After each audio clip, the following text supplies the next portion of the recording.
સમાચારમાં વધુ વાત કરીએ દામનગરથી તો દામનગર સહિત ગ્રામ્ય પંથકમાં શ્રી હનુમાનજી જન્મોત્સવની ઉજવણી કરવામાં આવી। મર્યાદા પુરુષોત્તમ શ્રી રામ ભગવાનના પરમ સેવક ભક્ત શ્રી હનુમાનજી દાદાના જન્મોત્સવની ઉજવણી ગામે ગામ કરવામાં આવતી હતી। દામનગરથી માત્ર 2 કિમીના અંતરે આવેલ લાઠી તાલુકાના રાપડા ગામની ભૂમિ ઉપર સ્થાપિત કરવામાં આવેલ હનુમાનજી મંદિરમાં હનુમાનજી દાદાના જન્મોત્સવના અવસર પર નૂતન ધ્વજારોહણ કરવામાં આવેલ અને આ ગામના ભૂદેવ શ્રી અશોક જોશીએ આરતી કરી દર્શને આવતા દર્શનાર્થીઓને પ્રસાદીનું વિતરણ કરવામાં આવ્યું હતું।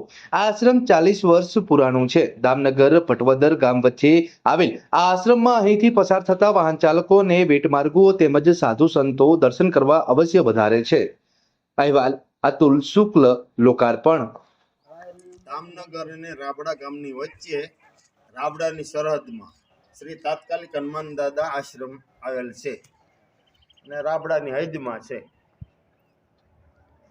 કેટલા વર્ષ જૂનું મંદિર છે? લગભગ 22-25 વર્ષ વધારે થઈ ગયા છે। વધારે એટલે 30 વર્ષ જેવું, 30 વર્ષ જેવું, 30 વર્ષ તો ખરા।